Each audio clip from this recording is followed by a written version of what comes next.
est-ce qu'on peut interroger la forme, la démarche du contrôle supérieur de l'État en ce moment précis, monsieur le maire? C'est une activité, j'allais dire, routine au contrôle supérieur de l'État, sinon son existence même servira à quoi? Donc, c'est parce que tout simplement ces convocations étaient publiées.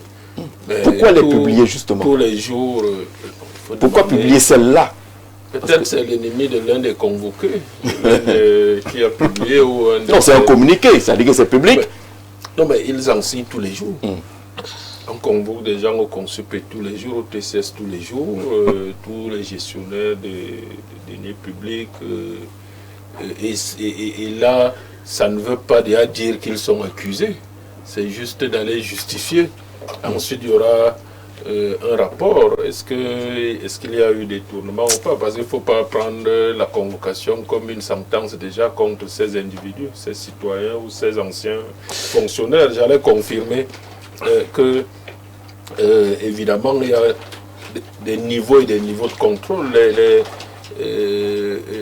Nous, les CTD, nous sommes régulièrement contrôlés. Parfois, c'est des contrôles de caisse, le trésor public, je crois qu'on subit un contrôle trimestriel. Je trouve même qu'il y en a beaucoup, un peu trop de contrôle administratif. Il y a le ministère, notre ministère de tutelle qui contrôle tous les, en tant que possible.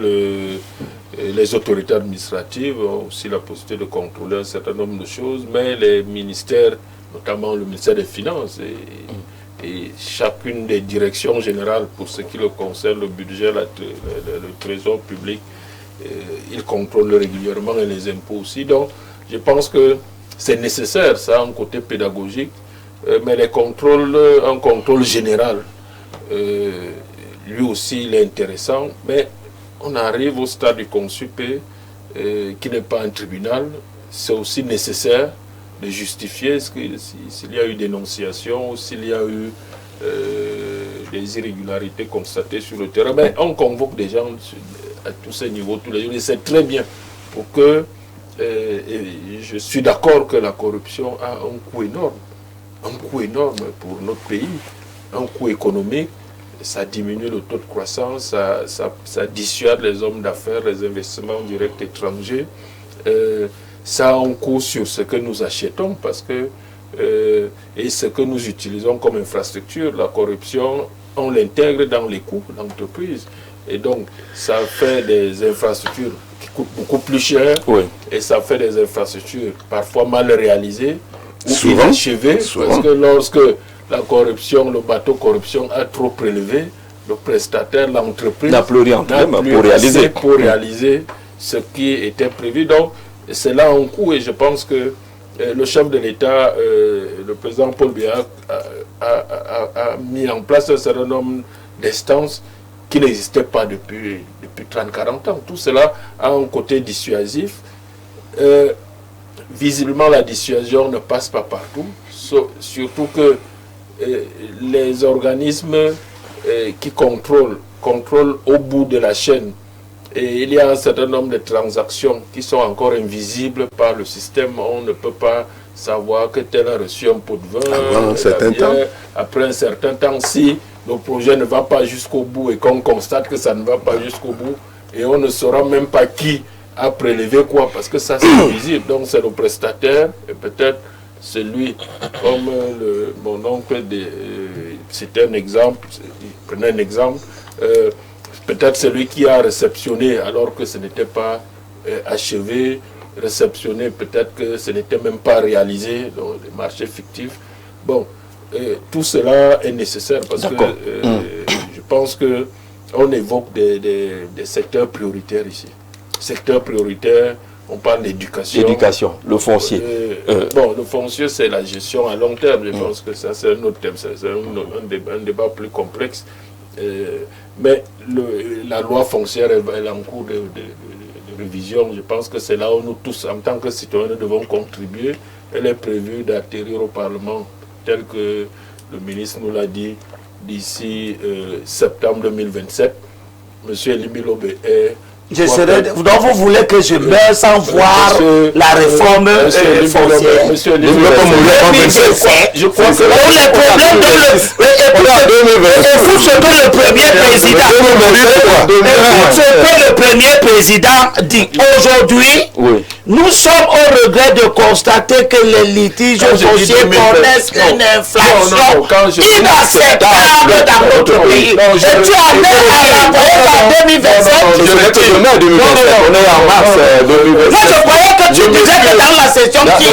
Non, je m'excuse. C'est 2026. Ah, d'accord. 2026, c'était prévu parce que c'est l'année dernière qu'on nous l'a dit. Mais il n'y a pas de session. C'est à condition que... puisque c'est la plateforme doit faire le tour. Je crois qu'ils ont été à l'est, au centre, je ne sais pas, au littoral. Je les ai pas vus. Voilà, je les ai qui ne sont pas encore passés, il faut consulter. Parce que quand la femme d'un général est à Yaoundé et ça va chercher 480 hectares de Paris. J'allais dire les problèmes de corruption ont un effet direct sur ce que l'État doit réaliser comme satisfaction des besoins sociaux, éducation, santé. Et il faut beaucoup d'argent. On parlait de ramassage des ordures, assainissement, il faut beaucoup d'argent. Donc s'il y a autant d'évaporation, parce qu'il faut rappeler la situation du Cameroun financière. C'est que moi, quand j'entrais en première année sciences économiques, il y a 30 ans, le budget de l'État du Sénégal, je crois qu'il était la moitié du budget de l'État du Cameroun. Le budget de l'État ivoirien, je crois qu'il était à peu près l'équivalent du nôtre. Aujourd'hui, le budget de l'État ivoirien est le double, du budget de l'État du Cameroun. Bon, je ne pense pas qu'ils aient un PIB qui soit le double du nôtre. Si, un peu plus, à peu près. À peu près, voilà. Donc, le budget du Sénégal, le double. Le budget du Sénégal et notre équivalent aujourd'hui, ça veut dire qu'il y a un problème. Pas de pas sur place, mais d'incivisme fiscal, de performance, de corruption. Les performances, de façon générale, ne sont pas bonnes. Ne sont pas bonnes. Et la corruption c'est le principal facteur aujourd'hui au Cameroun qui bloque un certain nombre, qui bloque l'État lui-même.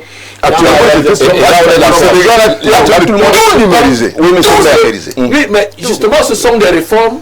Vous avez vu, je vais vous prendre quelques exemples. Vous avez vu aux impôts, le DG Mopa a dématérialisé. Même pendant le Covid, même pendant les crises du Nozo, pendant que Boko Haram limitait les activités économiques, les recettes des impôts ne faisaient que galoper. Donc ça veut dire que sans dématérialisation, ces recettes n'existaient pas. Tout à fait. N'allaient pas exister. Vous avez vu la réforme progressive de la douane aussi. Vous voyez, ça augmente. Plus on dématérialise, plus ça augmente. Vous verrez la taxe les 10 000 qu'on paie à l'aéroport. Quand on le paie en espèces à l'aéroport, on ne savait pas où ça allait. Mais dès qu'on a dématérialisé, on le paye à l'agence. Les recettes ont été multipliées par 5. Et vous avez vu que vous voyez qu'on a peur de péage. C'est pour dire que le péage est dématérialisé. D'accord. Le péage aussi, si on dématérialise le péage, vous voyez que les recettes ont doublé. L'État camerounais lui-même doit mener très rapidement des réformes pour atténuer la corruption. L'appel aux réformes, vivement d'accord là-dessus. Sauf que la question de donner est celle de ce spectacle, malheureusement, autour de la convocation de quelques individus. Est-ce qu'on en a besoin? Est-ce que c'est pour répondre à une satisfaction ou une demande politique? Je pense que le maire a été clair dans ses propos. C'est juste un spectacle parce que c'est publié. C'est ce qu'ils ont l'habitude de faire.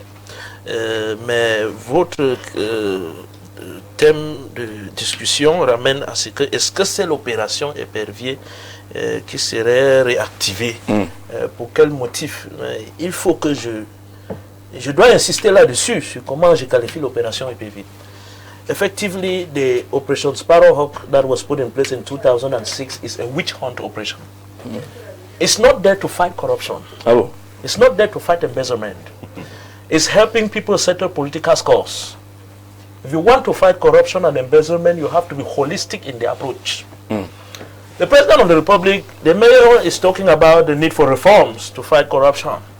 But before we go to reforms, it's good. We are in a context that is evolving, technology, and there are many other means that we can mobilize to effectively to make sure that we stamp out embezzlement and misappropriation of public funds and corruption out of our system, at least in a satisfactory manner. There are mechanisms that permit us to do that. But before we get to reforms, let us start by applying what we have. The president of the whole problem of embezzlement, misappropriation, and corruption generally is the fact that what you call Operation Sparrowhawk, the Sparrowhawk itself is controlled by people who are potential victims of that Sparrowhawk. Who is controlling the Sparrowhawk? Because people will do at the end of the day, when they will listen to people, they will prepare their report. CONAC is preparing its report. At the end of the day, they will submit it to the presidency. When they submit to the presidency, they are waiting for one man to decide.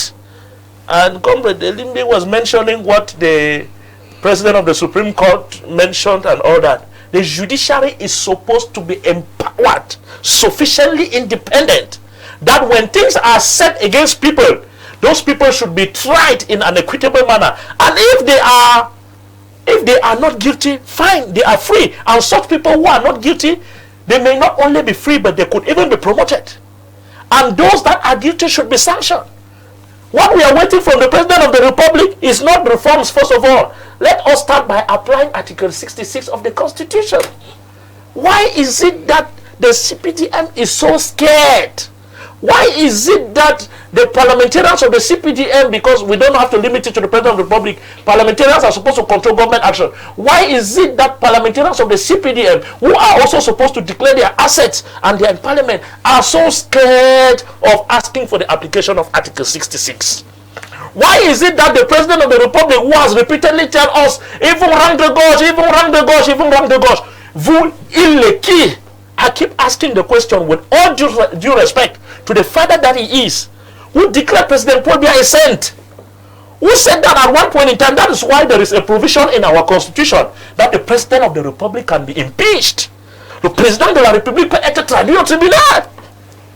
Qui a donc déclaré le chef d'État en sang que lui il sort pour dire seulement les gens vont rendre gauche, les gens vont rendre gauche? Pourquoi on n'institutionnalise pas la lutte contre la corruption? Que ça soit une lutte institutionnelle de telle sorte que tout individu est assujetti, en commençant par le président de la République. Pourquoi est-ce que jusqu'à aujourd'hui le président de la République cache ses biens? Pourquoi il cache le bien de ses amis? Et après on va dire que c'est certains qui ne sont pas dans les bons livres politiques, on va les prendre, on va mettre en prison, on passe le temps et on dit qu'on combat la corruption. Donc, Monsieur le maire, s'il vous plaît, bien du président, ça veut dire qu'il les cache. Il les cache, qui demande qu'on les cache les biens. Il les cache. Il les cache. Sinon tu les... Je l'ai dit aujourd'hui, le président Paul Biya les cache. Il se cache lui-même. Il se cache lui-même. Tu as cherché dans le président Paul Biya se cache lui-même parce que l'article 66 qui lui demande de déclarer ses biens depuis 1986, il refuse de dire au peuple camerounais ce qu'il a, il se cache. Depuis 2006 que la loi sur la déclaration des biens est mise en place avec comme des derniers articles disant que le président Paul Biya, s'il vous plaît, que le président Paul Biya le décret d'application pour moi c'est loi essentiel, il faut l'appliquer.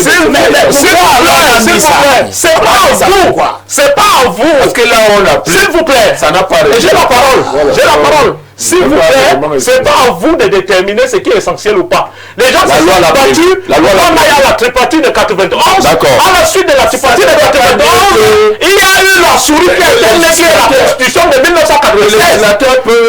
Vous dites, vous voulez qu'on soit dans un état de droit. L'état de droit voulait qu'on respecte d'abord la Constitution.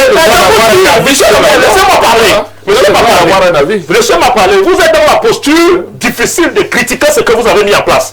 Parce que je vous dis aujourd'hui que si l'article 66 qui combat la corruption et le détournement n'est pas appliqué et que vous partez créer comme super, CONAC et les autres pour prétendre combattre la corruption, vous violez la Constitution. Parce qu'il faut d'abord commencer à appliquer la Constitution. Vous pouvez avoir votre application, s'il vous plaît, laissez-moi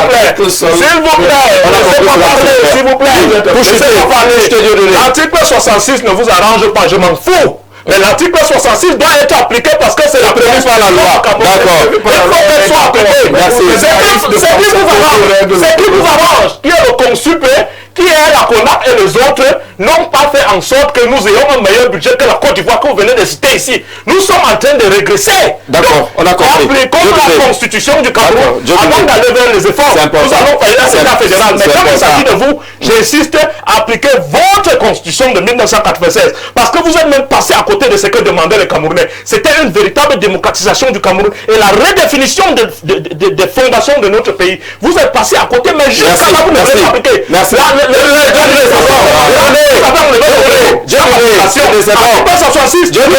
Vous ne voyez pas l'utilité de cette application. D'accord. Ce n'est pas sérieux. Dieu merci. Calmez-vous, hein. Calmez-vous, c'est un débat d'idées. Calmons-nous. On est dimanche. Monsieur le maire, vous ne l'avez pas perturbé. Ça va. Tu as tout dit. Professeur, vous voyez pourquoi je vous... On sort avec le professeur sur la question. Je vais dire qu'il est un peu naïf. Pourquoi? Parce que je connais un pays. Vous connaissez où on applique ce type d'article depuis 40 ans. Et où le ministre du budget récemment a démissionné. Appliquez-le. Parce que lui-même a su cacher. Appliquez-le. On a compris. Ça ne sert à rien. Parole le professeur. Vous avez dit que je suis convaincu que parce que chaque fois que quelque chose est conçu pour le bien-être des Camerounais, vous l'avez détourné. D'accord. Vous l'avez déjà fait d'abord. Merci. Appliquez-le d'abord. Il faut pas merci, vous l'avez dit. On commente la même chose depuis 1992. Chaque fois, on vient dire appliquer. Il faut qu'on applique et on commente son application. Ça va. Merci. Avec 15 minutes, tu dis la même chose. Merci.